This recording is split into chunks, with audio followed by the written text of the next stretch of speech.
All right, welcome back, FPU students. This is going to be the last lecture of this class. We've gone through a lot, learning about different areas of your overall wellness. Now we can put them all together, make a plan, and live your life as a living sacrifice to God and to work towards a much better overall wellness for a better quality of life for each of you. Let's get started. Let's just review what we've gone through. Health. We remember health is the condition of being sound in mind, body, and spirit, not merely the absence of disease. So just being healthy is not having a disease such as the coronavirus. It's the condition of being in a good place in your mind, your body, and your spirit, just not the absence of disease. Wellness, we found out, is a combination of physical well being, emotional well being, and spiritual well being. It's working on a lifestyle that promotes being active, pushing your body to become better, to become stronger, so you can fight off disease, so you can feel better, look better. Emotional well being, your brain, taking care of what's inside your head, and your spiritual well being, taking care of your relationship with God through prayer, through going to church, through small groups. Your overall wellness, your wellness is a combination of physical, emotional, and spiritual well being. Now, wellness attitudes include being committed to being well being, balanced activity lifestyle means getting sleep, exercising, working on your contacts, your communication skills, your relationships. You make goals, positive goals for change, long-term habits that will help you go a long ways to achieving those goals for change. Being aware of the lifestyle choices that you make on a daily basis. All of this desires a positive attitude towards your wellness. Wellness concepts include responsibility, choice, change, balance, quality in your lifestyle, responsibility. You have the choice. You are responsible to take care of yourself. You make the change, you get a program, you get some goals set, you find a healthy balance that's going to lead to quality of life, quality relationships, quality communication, a better overall lifestyle for you to walk with Christ, to be able to balance your life, live a better, stronger life by making good choices. Now we remember that the components of wellness, not in order. Remember we talked about spiritual wellness being the foundation, is physical wellness, intellectual wellness, emotional wellness, spiritual wellness, social wellness, and occupational wellness. All of these put together is your overall wellness. It is how you function. It is how you live. The choices that you make depends where you are with your wellness, your overall wellness. Physical wellness is more than being free from disease or feeling okay. It's the ability to perform daily activities in a safe, capable, and efficient manner, as well as the physical capacity to respond effectively in unusual situations. Being physically well, you're in a good place. You're able to fight off disease better. You're able to function stronger during the daily tasks that come your way. And it's more than just feeling free from disease or feeling okay. It's being able to perform activities in a safe, capable, and efficient manner. Intellectual wellness, being active, keeping your brain busy.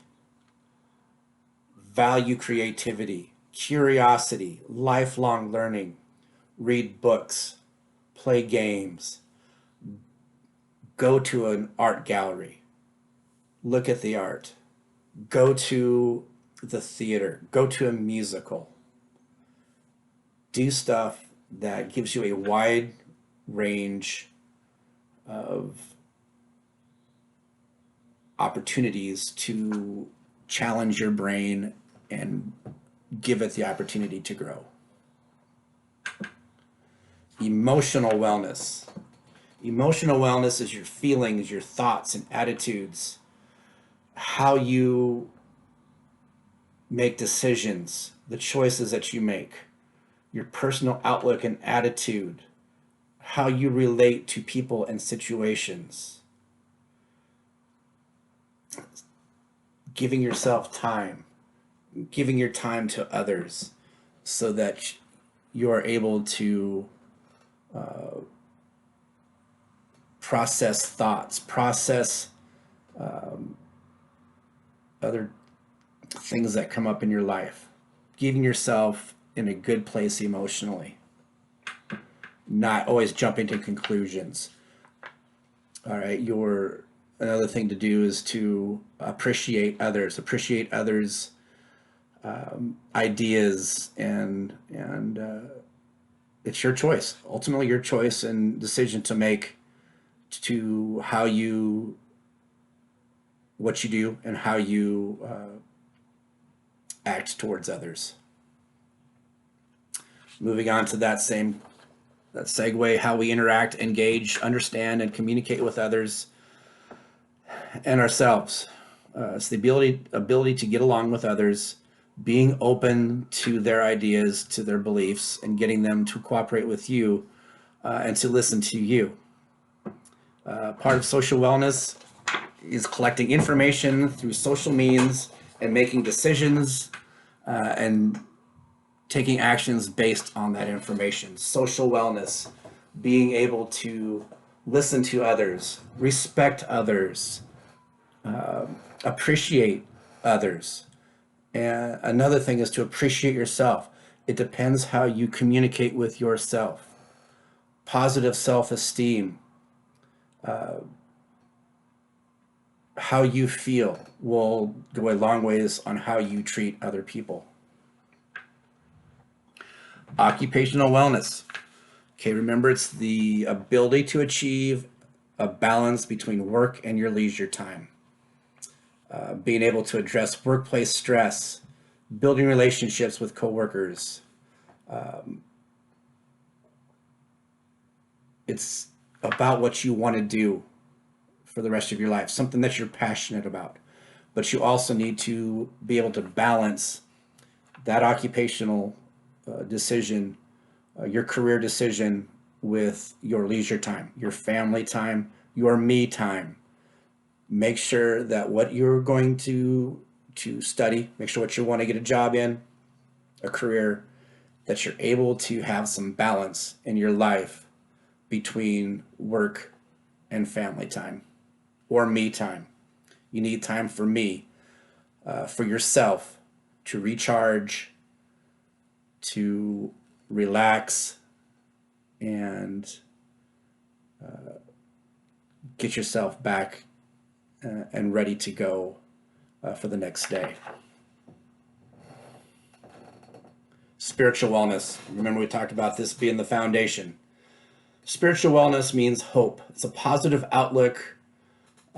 Forgiveness plays a large part of your daily life, your wellness, your spiritual wellness, being able to forgive others and ask for forgiveness for yourself. You make a commitment. There's meaning and purpose What is your role? Why did God put you on the earth? Spiritual belief is found through God, through your cultural upbringings, through the teachings, what you believe. Spiritual wellness is praying, meditating, taking time, getting away from today's hectic life, talking to God, reading His Word, going to church, and believing in something much greater than you.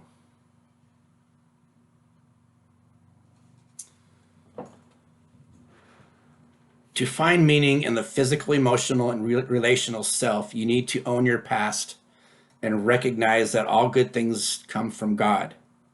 Make decisions today and recognize that every breath depends on God's grace. And look to the next steps and to your future and offer every part of your life as a living sacrifice to God. There is one purpose in the push for wellness. That is to glorify God. Offering your life as a living sacrifice. Find meaning in yourself. Find meaning in what you do. Look to your past. Learn from mistakes. Learn from the things that were good. And recognize that the breath that you take is all because of God.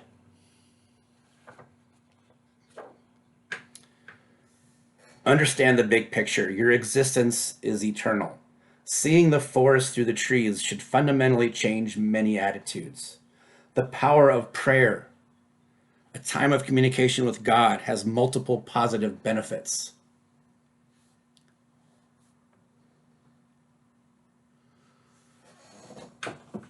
Seeing the big picture, okay?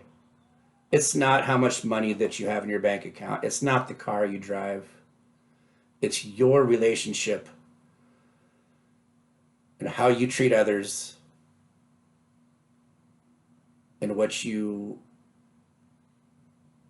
genuinely appreciate in your life is family relationships and God. The power of prayer is an intimate time that you can communicate with God. Many positive benefits. It allows you to process your thoughts. It allows you to talk to God, thank Him, ask for forgiveness.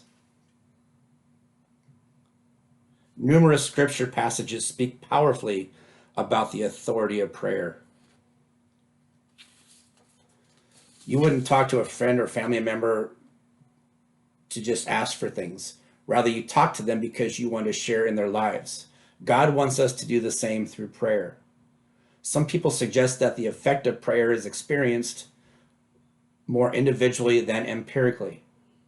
But others suggest that religiosity and prayer contribute without question to one's quality of life and perceptions of well-being. Speak often with God. It means the more often that you speak with God, you build that relationship, the more strength you get spiritually. This is going to affect your brain. It's going to affect what your thoughts are, your actions. It's going to get you in a much better place to have that relationship, intimate relationship with God.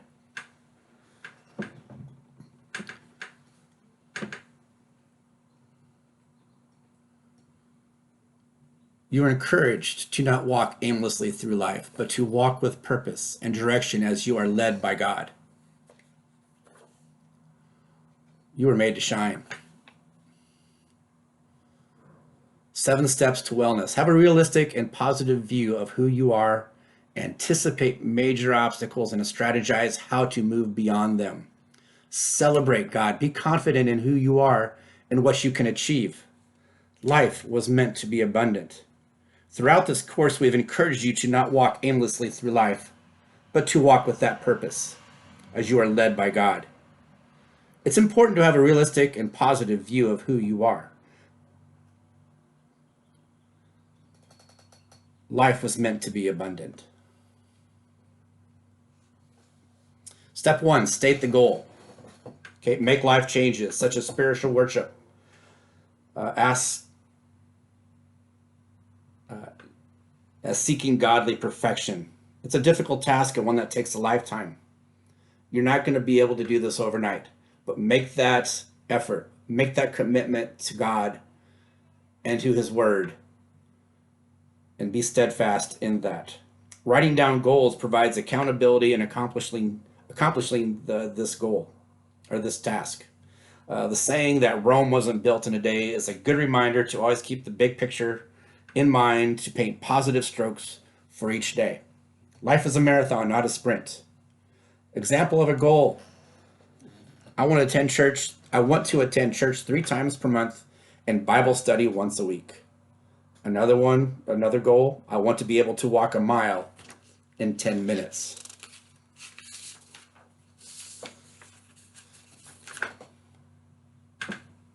State the goal. Step 2, assess your current lifestyle. Is it working for you? What's working, what's not? Know yourself in relation to God and others. It is important to know yourself in relation to God, and it is good to remember that God values you. You are unique.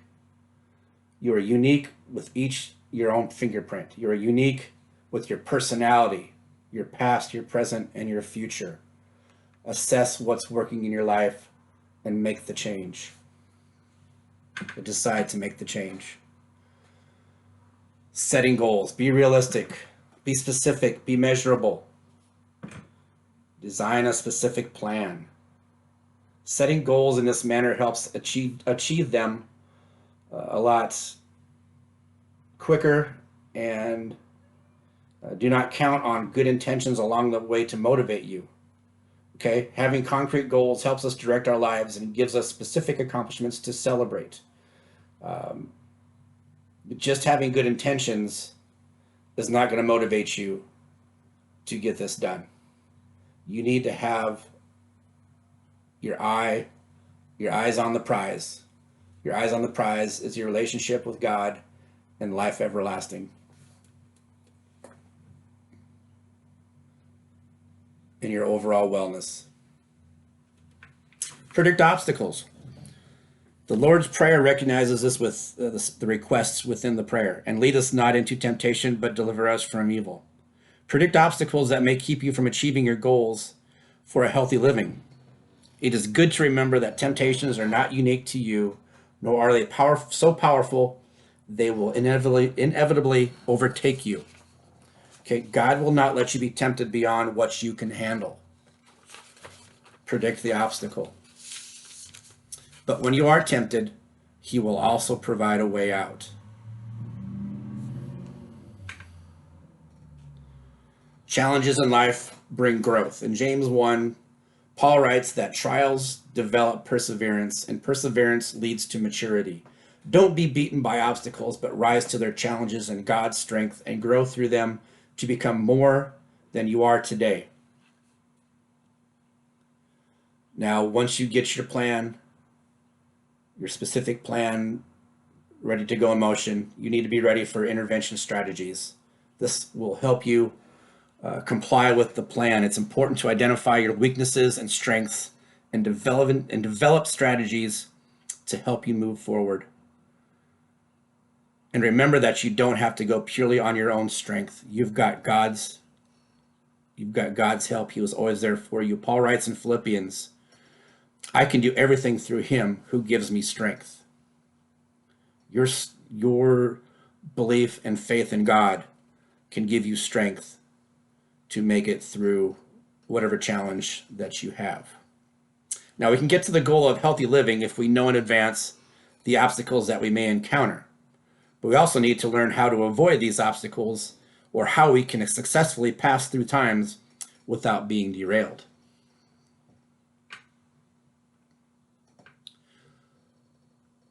Just as Rocky, it ain't about how hard you hit, it's about how hard you can get hit and keep moving forward. You get knocked down, you get back up, and you fight. You fight for that goal that you're trying to achieve, for a healthy lifestyle, for relationships, for communication with others. You fight for something that's on the workplace. You're having problems. You fight to make things better. Now, assess compliance with the plan. Ask yourself this: how will you evaluate how well you're doing with your plan?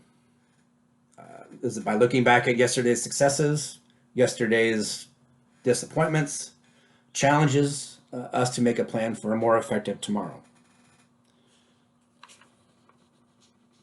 But when do we know when we've crossed another road to success or failure? We need to assess our path to well-being. Celebrate your victories and enjoy the small successes in your life. Physical, emotional, and relational wellness is an opportunity to enjoy and glorify God. Open your life and experience God's blessing of physical, emotional, and relational wellness. He is giving you the tools. Now you need to use those tools and make the lifestyle change. Become not only a better person, but a better Christian, a better spouse, a better father, a better friend. Keep fighting and give him glory as you glorify God who gives you enjoyment. Now, this is the end. Students, FPU students, concepts of wellness. We'll be talking, I'll be sending information out about the end of the semester and as far as what's due, papers that are due, and the last exam. Like I said, I hope you guys are making it through this tough time with the virus and everybody having to stay home. I thank you. It's been an interesting and very positive semester. Thank you guys.